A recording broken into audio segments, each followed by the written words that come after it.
Do y'all ever feel like you just have too much stuff? The closet is overflowing, the garage is overflowing, or like me, that chair of donations is really overflowing? That's where Adios comes in. They're a local Austin service that makes it ridiculously easy to say goodbye to your old stuff and feel good doing it. Go to sayadios.com and order a bag, fill it up, text them, and they will pick it up from your doorstep. So get on over there, use code CITYCAST for 50% off. That's sayadios.com. One bag, one text, one less thing on your mind.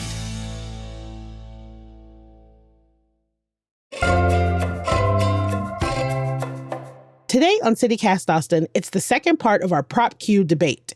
You heard the other side yesterday. Now today, we'll hear the case against the city's tax rate increase. Our hope is that after you listen to this episode, you will be ready to go vote.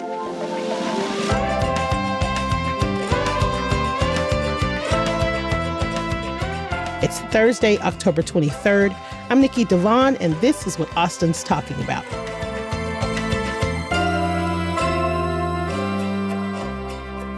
Hello, I'm here today with Robin Rather, who is with the Zilker Neighborhood Council, which was the first neighborhood council to oppose Prop Q. Hi, Robin. Thank you for being here. Good morning, Nikki. Good to be with you. Thanks. Okay, so we are going to be talking about Prop Q. Now, early voting is underway, and Austinites are being asked to raise taxes in order to bring in $110 million more dollars for the city. And it's going to come at a cost of about $300 a year for people who own homes valued around $500,000. And so I'm wondering, what is your quick elevator pitch for why people should vote against Prop Q? Well, what I'm hearing all over town is, have you lost your dang mind? Austin's already inaffordable. Don't make it any worse. In fact, make it stop. And in a nutshell, that's the problem. I want to make it really clear that there's nothing on the tax rate election list, EMS, parks, homeless, housing. They put together a great list of items that we as a city should 100% be funding. And I just want to make it really clear. There's not a thing on that list that I wouldn't fund in a heartbeat. Most of those things would be the very last thing we should cut, right? Yeah. But there are a lot of other things that we should have cut, a lot of wasteful spending that should have been cut. I don't think we should have ever put these important programs out there shilling, trying to get people to increase taxes that they can't afford. Right. That's the short version of why vote no. People can't afford it. They really can't. This whole thing puts us between a rock and a rock. It's because you want those programs, but you don't want to be pushing out people who can't afford the rent increase, can't afford the tax increase, who just can't afford it. And so, especially when you talk about homeless spending, you don't want to push more people into homelessness while you're trying to fund the people that are already in homeless. This just doesn't make sense. Yeah.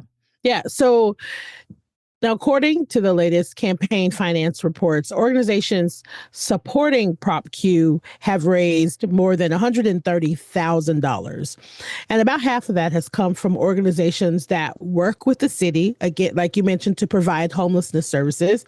But other donors include council members and employee unions representing employees who would benefit from the pay increases that Prop Q passes. What do you think we should know about, in general, who is funding the pro-Prop Q fight? Well, as an advocate myself, I'm never going to try to criticize or judge how other people want to do their advocacy. Yeah.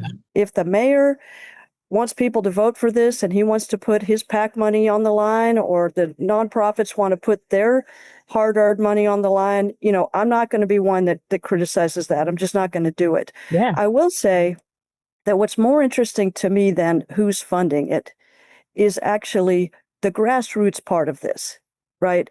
Because at the end of the day, this is a very off-year election. It's not going to be that many people who vote.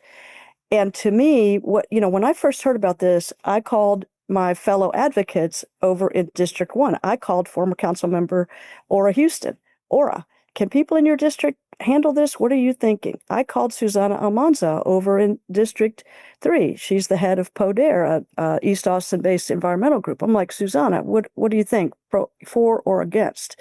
Yeah. Right? I'm calling other advocates in other districts, and I got the exact same thing from every single person I called. Have you lost your mind? Literally no one, especially in that group of people that are not already well off. If you're Yeah. only talking about those families in Austin that are already making over 200K a year, or maybe even over 150, that have their situation squared away and have good paying jobs with good paying benefits, can those folks afford this? I'm pretty sure they can. But for the other half, in many districts, that's who I'm worried about. Right. And from a grassroots standpoint, when you look at it's not just who's spending money, because there have been plenty of elections where billionaires tried to control things and they got voted right down, because what really matters is kind of that grassroots, neighbor to neighbor. Yeah. What's the word on the street? So, committees against Prop Q have raised about $112,506, and many individual donors they're donating less than $100 because that's probably what they can afford. Right. And then you got bigger donations by local entrepreneurs, the business community. But tell us a little bit about what we should know about who's funding the anti-Prop Q fight, or tell me a little bit more about this grassroots conversations that you're having, because I love this. I love this telephone tree kind of thing that you've been. Oh, they call this tax rate election a tree. Let's talk about the phone tree, and that is people calling each other and people talking across the fence and people talking at the grocery store. And I'm telling you, it doesn't matter if you're over here where I live in the Zilker neighborhood, if you're over in Montopolis, Holly neighborhood, over where Ora Houston lives, way up north in Mike Siegel's district. You have a lot of people who they're just kind of fed up. And one of the important things that I see on the grassroots level is the proponents of this thing, a lot of their literature, they wanted to blame, this is Trump's fault. This is Greg Abbott's fault. They really wanted to make it like we're protecting Austin from the bad guys, at the federal and the state level. At the grassroots level, no one's buying that. Really? People have their issues with the feds, but what they're saying is, no. They didn't do this. Our own council did this. And it's because we've seen our council. I mean, I love a lot of the members of our council. Some of them I know personally, and some of them I endorsed previously. And this is not to smack talk any specific council member. But the fact of the matter is, this is the most pro-development, spendy, not frugal, doesn't really listen to their constituents council that we've had in 30 or 40 years. I mean, it's legend. Okay. It's legend. They're like the Lego council. They just cannot build. And I think what a lot of people are seeing is, wait, you've spent money on a convention center that we're not sure we need at all. You spent money on cap and stitch, these fake parks over I-35. Who is going to use fake parks on top of a highway? Unclear. Completely redoing Congress Avenue. There's a lot of mega billion or mega $1 million projects that have been very controversial that this council's been for. And now all of a sudden they're having trouble pivoting to, we're not flush anymore. It's tougher times. We need to be frugal. They're not making that pivot. And I think at the grassroots level, people are like, no, get y'all's belt tightened up some, cut your wasteful spending, and then come back and talk to me about going into my wallet even further. So let's talk about that, because in July, City Manager T.C. Brodniks proposed a balanced $6.25 billion budget. It was rejected, and Council instead proposed and passed a $6.3 billion budget, which is dependent upon the passing of Prop Q. Right. And in the Austin American-Statesman endorsement against Prop Q, it wrote, quote, "A city as prosperous and resourceful as Austin should be able to live within its means." And so I'm curious if you think Austin could have functioned on Broadnex's proposed budget? Well, I still think of the city manager as relatively new. Yeah. And he came here from Dallas, and I'm just going to give him the grace to say, I don't think he totally understands the grassroots part of our city Okay. just yet. I'm not going to endorse his exact version of the budget, but I will say I think there was a version of a balanced budget that would have been fair to everybody, that could have included and protected EMS, homeless, affordable housing, parks, and so forth. In other words, what you're asking me is there a version of our budget that could have protected the things that we really need and not socked taxpayers with way more than they can afford? Oh, absolutely. I absolutely believe that. And I want to mention one thing. I'm not an economist. I'm not going to get all mathy up here, but the numbers I'm going to be quoting from are either from Councilmember Mark Duchin, who, as you know, is the only one that voted against this big tax increase. Mhm. And he put a lot of numbers out that are well sourced. Or I'm going to be sourcing from the Austin Chronicle. Their October 8th issue had a great chart that showed exactly how much the average person's tax bill would go up and the difference between last year and this year. Super handy. But one of the pieces of information that I didn't know was back in 2015, before COVID, the budget was 3.5 billion. Okay. Then after COVID in 2023, it went up to 5.6 billion. And then, as you know, right now they're talking about 6.3 billion. Mhm. So we went from 3.5 billion to 6.3 billion in 10 years. Right. Our council, bless their hearts, they just don't want to cut. They kind of ballooned up, but they don't want to cut back some of that wasteful stuff. And I think what people are saying is, please cut some of the things that ballooned up and work within your means. And then we can talk about how we need to restructure. So I keep hearing, I've heard this from you, I've heard this from a couple of other people, talking about tightening the belt and spending less and cutting the wasteful things or cutting the bloom. Yes. What are those things? Well, and I want to make it clear, I'm not saying cut these things because they're terrible. Of I'm course. saying if you make me choose between investing in homeless services, affordable housing, EMS, and parks, and these things, I'm not picking what the council picked. So, for example, development services is a department that's ballooned up. I would cut that department way down. We've developed quite a lot. We've built quite a lot. I think you could cut that down and save money for EMS or parks. Similarly, the planning department, right? The council deregulated every neighborhood in town with the home initiative already. I'm not saying they're doing terrible planning, but I'm saying that's a place I'd rather have social service funding, public health funding, than more planning.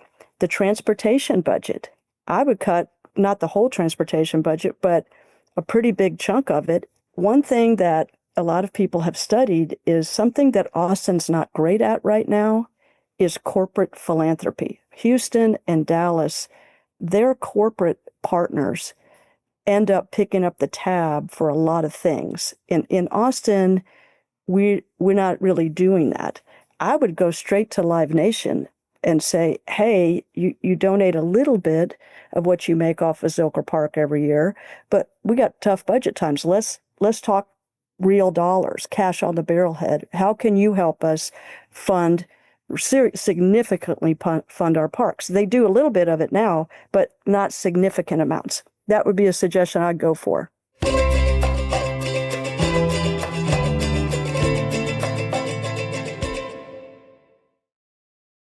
Let's talk about non-negotiables. So what I'm hearing here is the difference between, and I think it's not just you. So I want to be clear about that. We're all doing it. Like, what are non-negotiables for us versus what are non-negotiables for other people? So you might hear some people, a business owner will say, yeah, no, we can't get rid of developmental services because they do permitting, they do code, they do all of the things, right? You hear on the other side of that, some people would say, we spend too much money on homelessness services, right? It really genuinely depends on who you are and what is important to you. You mentioned this at the beginning. You were like, these are all things that I support. And I don't think that we should cut cost of living increases. I don't think we should cut police contract. I don't think we should cut these things. But there are plenty of people that are saying we spent way too much money on the police budget, and that money could have gone somewhere else. So, for you personally, what are your non negotiables, and what are you hearing in your community? So, there's two big things that are driving this. Number one, during the Biden administration, we got a boatload of federal funding that was not supposed to be permanent, that was kind of a one-time deal, that was for very specific things. And it was really generous. I mean, Austin, we got so much money from that administration coming out of COVID, okay?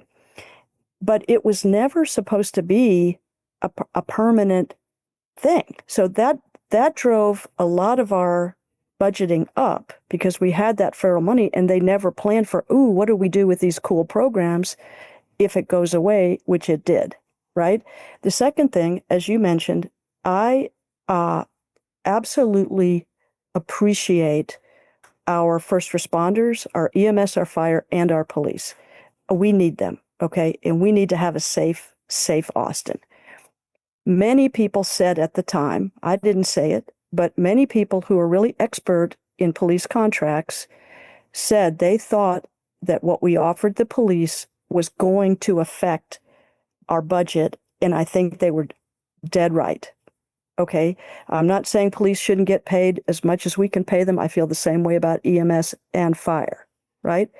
But you can give away the store and then not leave enough for other important things like public health, at parks, and so forth.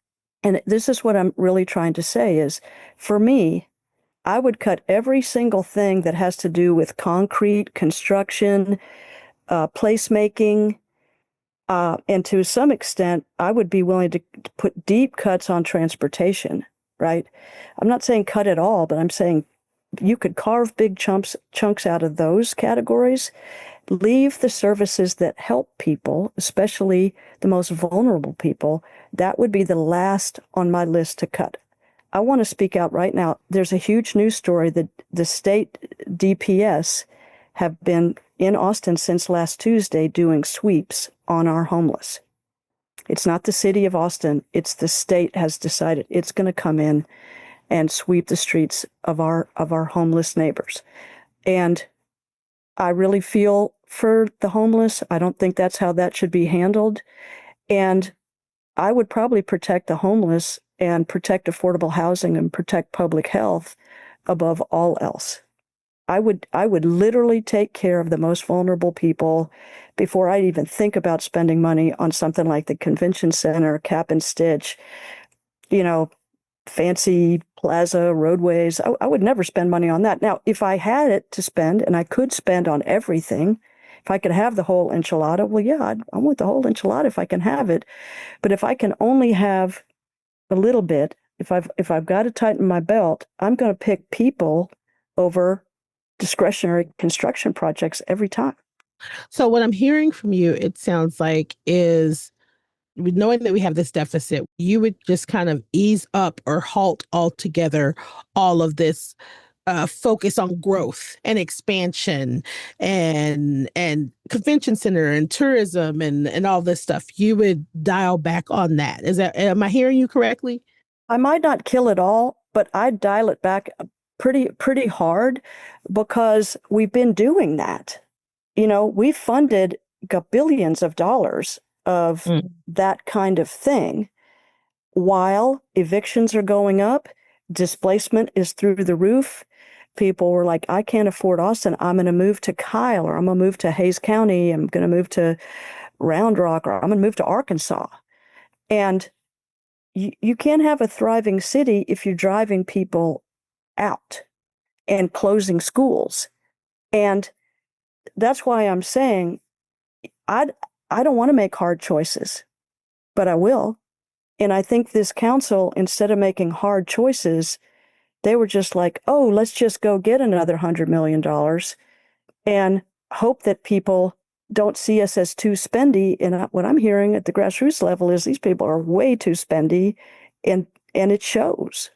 So you mentioned Councilmember Mark Dushin earlier, who is the lone Yes. council member that opposed the TRE, and he made a suggestion that the city audit its spending like Dallas recently did. And I talked to Councilmember Chito Vela, and the city does go through an audit every single year that looks at how the spending is handled.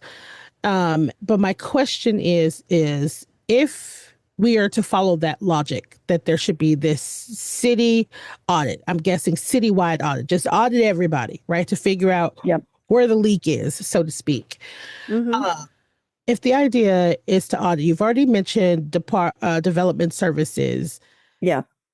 First of all, I'm imagining that something like that would also cost money to have someone come in and audit the entirety, 15,000 employees, 35 different departments, right? Are you hearing or having conversations with people who are offering up or suggesting how to go about doing that type of audit in a way that is efficient and not going to just cost us more money? Well, it's funny you should say that. A woman in a different neighborhood from mine, used her Chat GPT or what have you, and she analyzed, I have it here, she analyzed the audit that Houston did. I believe that's one of the ones that Mark Duchin has been pointing to as, well, maybe we could do that. And so what Houston did was they spent $500,000, right? So not cheap, but they spent $500,000. They hired some outside firm, and they found more than $100 million per year of savings. And this is a list of all the different things that they found. Some of it was just different departments had contracts with the same vendor, and if you streamlined them up, you saved a ton of money, right? Some of them were not like painful cuts. They were just common sense cuts.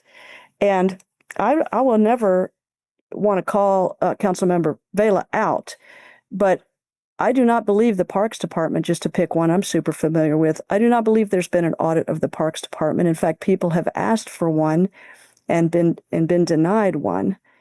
And I think there are a lot of places where, just like Houston, the city could tighten up and do things a little smarter, do things a little more effectively, and still get the job done, still fund what we really need, fund park maintenance, fund some development services, fund some planning. But objectively looking at, hey, how do we stay within our means? I don't think this council can do it. The Parks Department is a big, big issue. They did an audit in 2023 that identified issues with resource allocation, inconsistent fee collections at rec centers, and inadequate implementation of safety policies. I think the magnifying glass is on the Parks Department quite a bit. Rightfully so. I think that we should always pay attention to what our city is doing. Like, some people are like, save our parks at all costs. Don't ever cut our parks. Don't mess with Barton Springs. Don't mess with Zilker. Right. Like, I've had these conversations with people, and often people have said things similar to you, like, let's ask Live Nation to give us more money.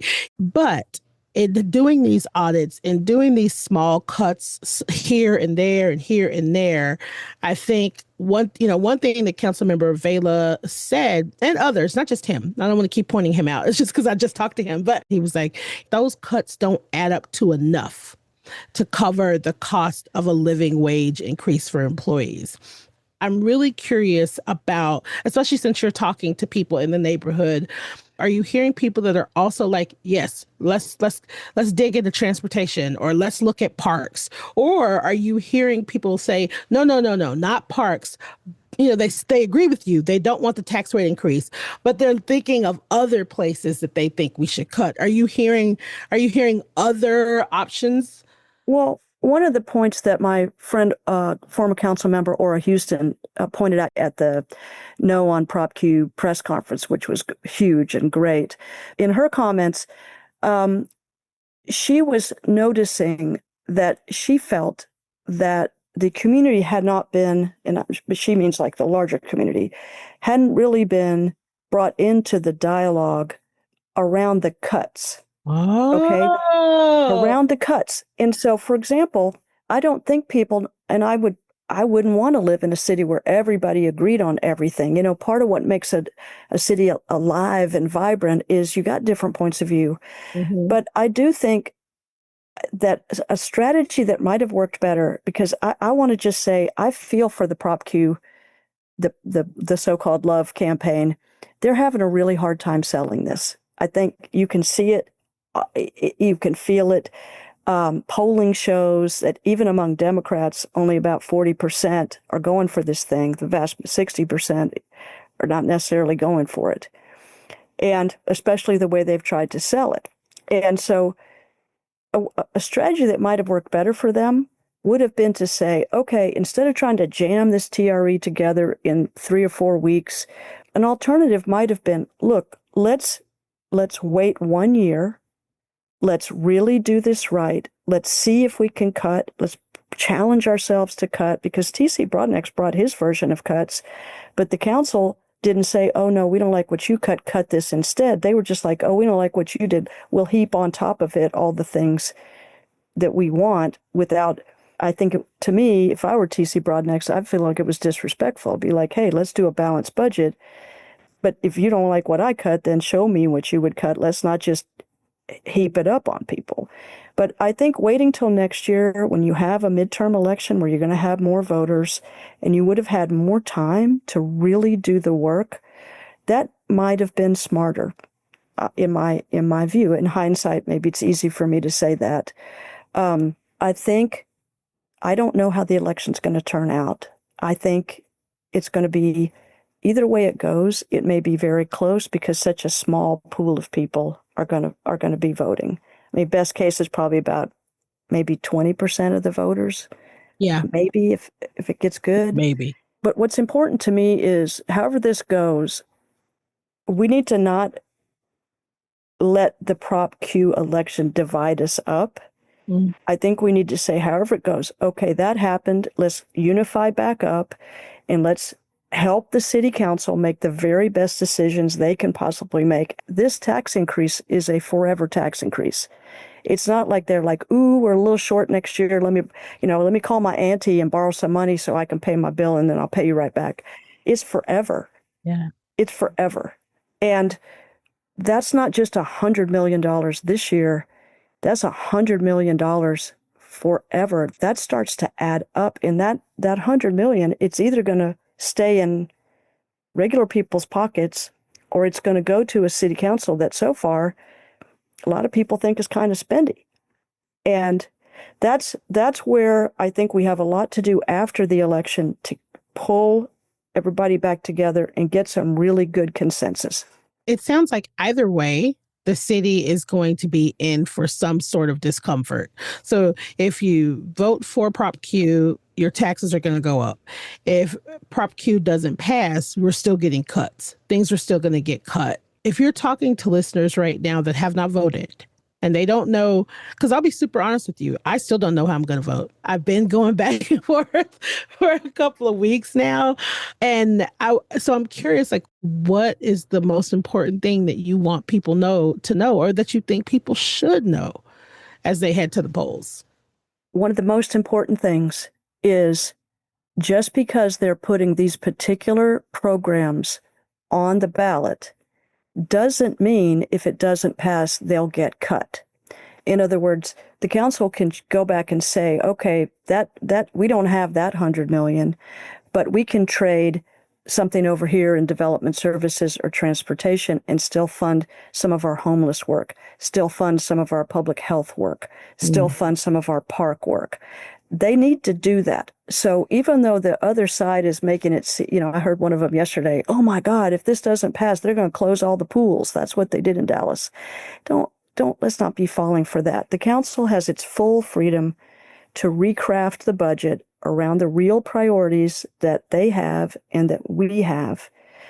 We can fund whatever we want to fund with the money that we have. We may have to cut something else, especially in that discretionary spending that doesn't really help people, that's just placemaking, convention center stuff.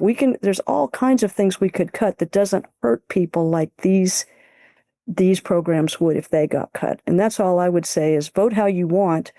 But if it goes down, and it might, then come help us make sure these programs stay functional. I don't want any cuts to EMS. I don't want any cuts to the affordable housing program, public health. Don't cut that. Protect that to the nth degree. I will say it's funny that you brought this up. When I talked to Councilmember Vela, he also said, he was like, there's this feeling that they're gonna shut down the pools, and he said no. We're not doing that. The services might change. You might not have the same quality of service. And that is, I think, another good point for people to think about. Like, I think it's okay to pitch in as a constituent. Like, so if you do go to a park and, you do see trash, pick up the trash. You know what I mean? Like, if we're talking about we're in danger of losing the quality of service of our parks, and it's something that boils down to trash or boils down to your pool's not going to be open for as long as it is. At the end of the day, it's fine.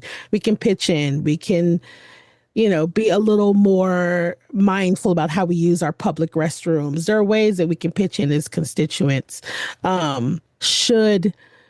If Prop Q does not go through and the quality of what we are used to changes, I think we'll be fine. I think it'll be okay. Wow, you've given me a lot to think about. Like, Robin, thank you so much for being on here and talking with me about this.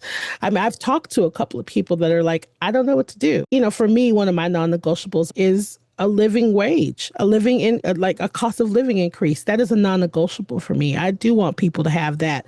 But also, when I think about my friends that have homes and don't make $100,000 a year, I'm like, how are they going to pay for these taxes? So I appreciate this conversation. Well, I appreciate you too, Nikki. And I do want to say one thing about those pay raises is you might be able to save some money by saying, look, everybody who makes $125K or less gets the pay raise, but people that are already doing really, really well, maybe we hit pause on theirs for a few years till we get flush again. Yeah. The way I'll leave it is, a lot of people have seen Austin as a boom town that had the money to do whatever it wanted. I believe in Austin. I believe in a more frugal Austin. I believe we can get through good times and tough times. That's what families do. That's what communities do. These are kind of tough times. I know we can get through it. And I appreciate people like you that facilitate the dialogue and let us get it all out on the table and really see what we make of it. Yeah. Good luck to you, Nikki. I really appreciate you and your spirit. Thanks, Robin. Thank you for coming on. I appreciate your time. I really do. You too. I'll talk to you soon. Bye-bye.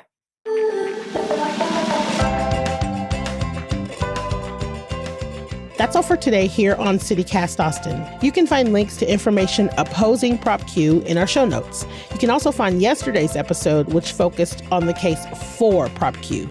If you enjoyed the show, why not tell a friend, rate the show, leave us a review, and of course, subscribe to our Hey Austin newsletter.